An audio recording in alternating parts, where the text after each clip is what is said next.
कपड़े रोज बदलते हो, जरा जिंदगी का ढंग भी तो बदलो। चश्मा रोज बदलते हो, घड़ी रोज बदलते हो, चप्पल जूता 2-3 महीने में बदल देते हो, गाड़ी बदल देते हो, लेकिन जिंदगी का ढंग कब बदलोगे? गांव बदल देते हो,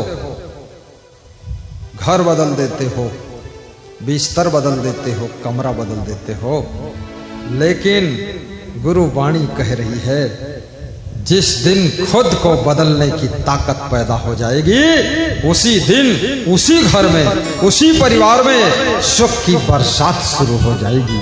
सुख की बरसात शुरू हो जाएगी। बोलिए सदगुरु भगवान की जय। खुद को बदलना सीखो। चाहे आप राजनीति में हो, समाज नीति में हो, सर्विस में हो, बिजनेस में हो, कहीं भी हो, घर में हो, गृहस्थी में हो, पारिवारिक हो, सामाजिक हो, साधु बन गए हो, कुछ भी हो गए हो, लेकिन खुद को बदलने पर आप अपने मन को केंद्रित कीजिए। शांति से बैठ करके अवलोकन करिए कि हमारे अंदर कहां कहां मिस्टेक है, कहां कहां करेक्शन करना है। अपने आप को डायरेक्शन दीजिए, गुणों का सिलेक्शन कीजिए और याद रखना बुराइयों का रिस्टिकेशन कीजिए, बुराइयों को छुट्टी दे दीजिए। स्वयं को बदलना आना चाहिए। जिस दिन खुद को बदलना आ गया, उसी दिन घटना घट जाए।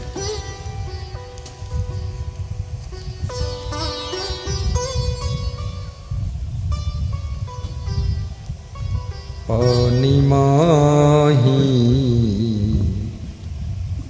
पछाड़ की रेखा, पानी माही पसाने की रेखा, ठोकत उठे भभूका, ठोकत उठे भभूका, सहस घड़ानित उठी जलधारे, सहस घड़ानित उठी। सबको तिलक लगाया जा रहा है, तिलक की सेवा। हीरे सूखे का अपनी सूखा, तिलक की थाल में हीरे सूखे का सूखा, ना हरि भजसी न आदत छूटी, ना हरि भजसी न आदत छूटी, न आदत छूटी, न आदत छूटी, न आदत छूटी, न आदत छूटी, ना हरि भजसी ना आदत छूटी। शर्त है, कंडीशनल संदेश कबीर साहब दे रहे। कबीर साहब कहते हैं, मनुष्य ना तो हरि का भजन करता है और ना तो उसकी आदत छूटती। यदि वो हरि का भजन करने लग जाए तो धीरे धीरे उसकी गलत आदतें छूट जाएंगी। इसलिए जिनमें गलत आदत कोई भी होती है वे सत्संग में आते नहीं। हरि भजन इसे कहते हैं, सत्संग ही तो हरि का भजन है, भक्ति ही हरि का भजन है। संतों और भक्तों की सेवा ही हरि का भजन है।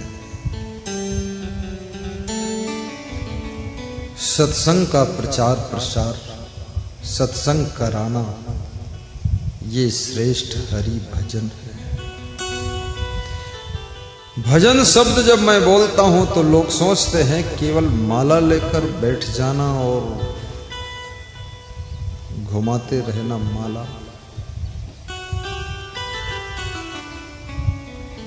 राम राम जपना पराया माल अपना। ये भगवान खुद कहते हैं भजन तो सबके साथ प्रेम रखो, यही भजन है। अद्वेष्टा सर्वभूता नाम मैत्रः करुण एवच निर्ममो निरहंकारः सम दुख सुखाच्छम। श्री कृष्ण कहते हैं सबसे प्रेम करना हरि का भजन है। अद्वेष्टा सर्वभूता नाम, किसी भी शरीरधारी से द्वेष ना करना, नफरत ना करना, सबसे प्रेम करना हरि का भजन। ये हरि का भजन कृष्ण कहते हैं जो सबसे प्रेम करता है मैं उससे प्रेम करता हूं, और जो निस्वार्थ मित्रता करता है उससे मैं प्रेम रखता हूं। जो निष्काम जीवों पर करुणा करता है, दया करता है, उसके ऊपर करुणा निधान की करुणा होती है। निष्काम भक्ति में बहुत बड़ी शक्ति होती है। केवट की निष्काम भक्ति भगवान राम को पुनः गंगा के तट पर केवट की झोपड़ी के पास में बुला लेती है। शिवरी की निष्काम भक्ति राम को अपनी कुटिया में बुलाती है। विदुर की निष्काम भक्ति झोपड़ी में बुलाकर साग भाजी खाने के लिए प्रसन्न कर देती है। प्रहलाद की निष्काम भक्ति, दृढ़ भक्ति भगवान को नरसिंह अवतार लेने के लिए मजबूर कर देती है। निष्काम सेवा, सासू की सेवा करो लेकिन निष्काम भाव से करो। जो बहू निष्काम भाव से सेवा करती है परमानेंट सेवा कर सकती है, क्योंकि उसको कुछ लालच नहीं है। वो सेवा करने के लिए सेवा करती है, वो अपना फर्ज निभाती है, उसको कुछ नहीं चाहिए, केवल सेवा करना है। वही सास ससुर की सेवा कर सकती। जो बहू सोचती है सासू के गले का हार हमको मिलेगा कि किसको मिलेगा, इसकी नथुनी कौन पाएगा, इसके कुंडल, और कितनी सासुएं भी बड़ी विचित्र है।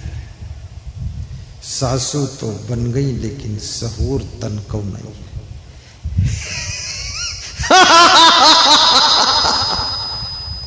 अरे सासू बहुत बड़ा पद है।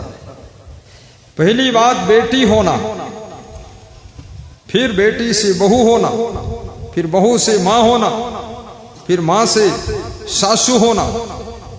क्या बात करते हो जनाब, पदोन्नति हो रही है और सहूर तन को नहीं। थोड़ा शहूर आना चाहिए। सभ्यता, शहूर माने सभ्यता आनी चाहिए। शालीनता, शिष्टता, सौम्यता, सतर्कता, हर कदम सावधानी से उठना चाहिए।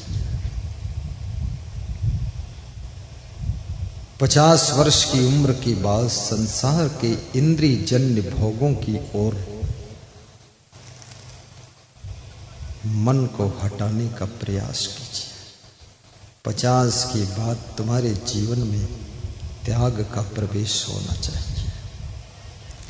संयम, 60 की उम्र में पूर्ण संयम आ जाना चाहिए। 60% जिंदगी की परीक्षा में पास हो जाए। 70 साल की उम्र हो तो प्रत्युत्तर मत दीजिए, 70 हो 75 हो तो किसी को मत दीजिए प्रत्युत्तर, रिप्लाई मत करो, जवाबबाजी मत करो। बुढ़ापा कहता है चुप रहो, बस मुस्कराते रहो। चाय में शक्कर भूल गई है तो भी मुस्करा कर पी लो। बनाने वाले पिएंगे तो पता चल जाएगा, तुम बताओगे तो बनाने वालों का खोपड़ा खोल जाएगा। तुम मत बोलो।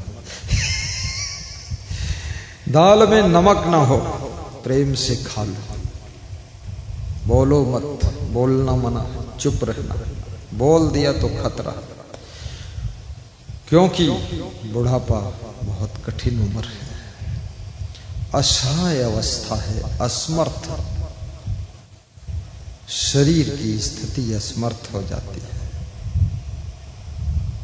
जिनके हित सब कुछ करते रहूं, दिन रात जरते हो मरते रहूं, ऊधम की धरती धरते रहूं, दैयों का नेक न डरते रहूं, वही कहीं की बुढ़वा भोंपा है, पन सबसे गाढ़ बुढ़ापा, पन सबसे गाढ़ बुढ़ापा। एक बूढ़ा व्यक्ति सुना रहा था मुझको, कह रहा था जिन बच्चों के लिए, जिन पोतों के लिए दिन रात करते धरते रहे, जरते मरते रहे, उनके लिए ना मालूम कितना उपद्रव किया, बच्चों के लिए, बहुओं के लिए, पोतों के लिए, पोतियों के लिए। भगवान को भी नहीं डरा, भगवान को भी एक किनारे रखकर सब पाप करके धन लाया। अंत में वही लोग कहते हैं बुढ़वा भोंपा है। भोंपा जानते हो? बर्फ बेचने वाले जो एक गुब्बारा जैसा हॉर्न होता उनके पास, उसको दबाते तो बोलता पौ, फिर दबाते पौ पौ, ये भोंपा। तो तुम जब बोलते हो तो वो तुमको भोंपा कहते हैं, भोंपा। जिनके हित सब कुछ करते रहो, दिन रात जरती और मरते रहो, ऊधम की धरती धरते रहो, और भगवान को नेक न डरते रहो, वही कहीं की बुढ़वा भोंपा है, पन सबसे गाढ़ बुढ़ापा है, पन सबसे गाढ़ बुढ़ापा है।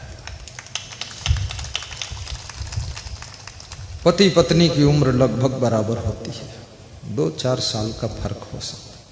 कितने पति लोग भी अपनी पत्नी को कहते हैं ये डोकरी है, बुढ़िया है, बुढ़िया। ऐसा लगता है ये बड़े छोकरा है। क्या बोल रहे हो, तुम भी तो डोकरा हो गए। यदि वाइफ डोकरी तो तुम डोकरा, जब वो थी छोकरी तुम थे छोकरा। बहुत भाषा मत बोलो। अगर तुमको एक बार वो कह दे कि डोकरा है, बुढ़वा है, तो तुम कुदाल ही मार दोगे। तुम्हारा स्वभाव में जानते। तो ऐसी बात मत बोलो। वाइफ से भी 80 साल की उम्र में बोला करो, अरे तुम अभी भी बहुत सुंदर दिख रही हो। इतना सुनकर वाइफ मुस्कुरा देगी, हाँ अभी कोई क्या कम हूं। थोड़ा बोलना सीखो, खुश करना सीखो। पति को भी कहा करो कि अरे अभी तो आप बहुत सुंदर दिख रहे हैं। भले बंदर दिखता है, दिखने दो, अपन सुंदर बोल दो, क्या फर्क है। आज मेरा एक संत बोल रहा था मुझको, मैं स्नान करके निकला राकेश सिंह के कमरे, उसमें बाथरूम से बाहर निकला तो बाहर वॉश बेसिन जहाँ लगी वहाँ शीशा लगा, तो शीशा में मैं भी देखा, वो भी मेरे को देख लिया शीशा में। बोला भगवान का रूप है, भले ही रूप तो इंसान का ही, भगवान बोला ताकि गुरु खुश हो जाए, जो है सो। होशियार हो गया मेरे साथ सत्संग सुनते सुनते, वो भगवान का रूप बताया तो मैं देखा, मैंने सोचा भगवान का रूप ये तो वैसे ही जैसा पहले था, ये भगवान क्या हो गए। तो थोड़ा सा प्रशंसा भी करना सीखो जिंदगी में, और हंसना भी सीखो, ये सीखना पड़ेगा आपको। गम खाना भी सीखो।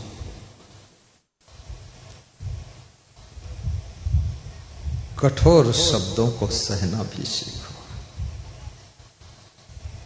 गम समान भोजन नहीं, जो कोई गम को खाए अम्बरीश गम खाई या दुर्वासा बिल लाए।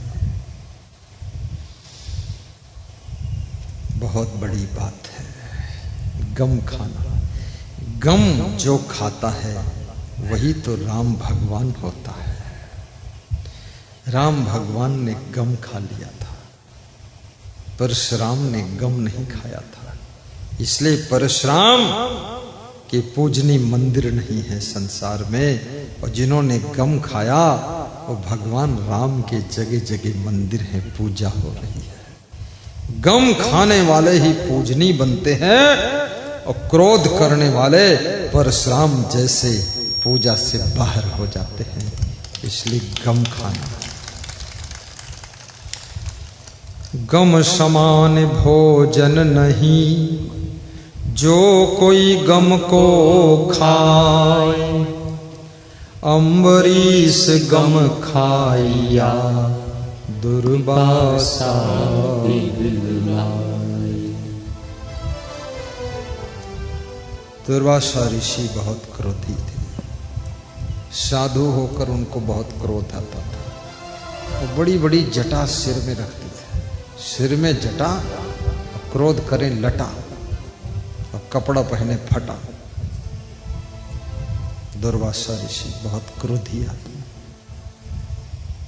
परशुराम भी साधु था, ये भी बहुत क्रोधी था। साधुओं में भी कोई कोई परशुराम के अवतार है, कोई कोई दुर्वासा मुनि है। अरे जरस टच कर दिया फिर समझ लेना। दुर्वासा तो खामखा क्रोध करते रहते थे। अम्बरीश भक्त था, गृहस्थ भक्त, जैसे ये शंभु शरण भक्त है, मुखिया जी जैसे भक्त है, ऐसे भक्त था।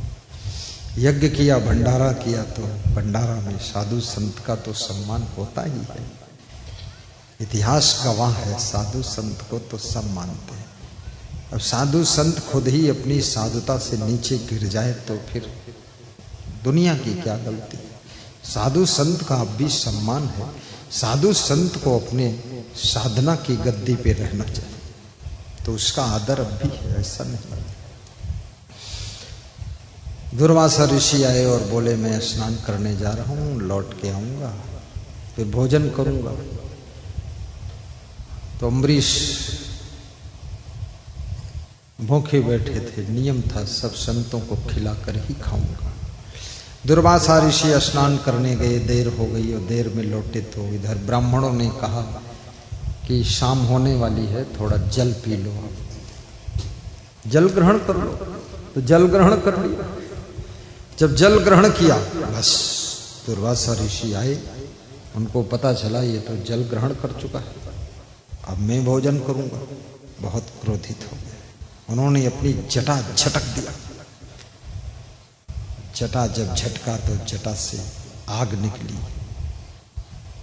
और वो आग जलाने के लिए दौड़ी अम्बरीश को। अम्बरीश बोला भागूंगा नहीं, आंख बंद करके बैठ गया। बोला मेरी सच्ची भक्ति होगी भगवान, अब इसके जटा की झटक की आग से जलकर राख हो जाऊंगा, लेकिन मुझे चिंता नहीं, भागूंगा नहीं। अब वो जटा आग की लपटें निकली उसमें से अम्बरीश को जलाने की। भगवान बेचैन हो गए।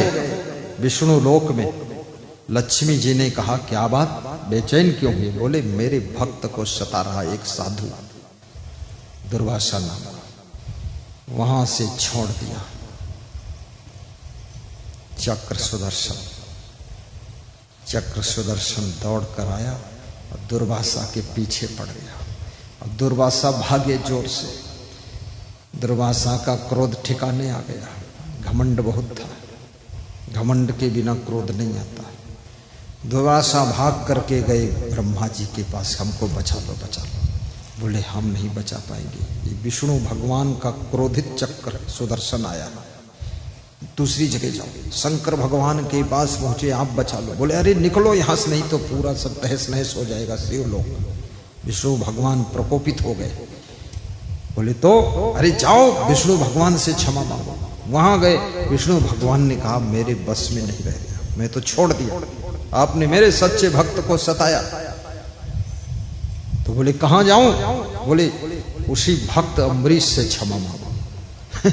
दुर्वासा ऋषि घमंडी नाथ क्रोधी दास अम्बरीश भक्त के पास हाथ जोड़कर खड़े हुए, बोले क्षमा कर दो, मेरे पीछे चक्र सुदर्शन लगा।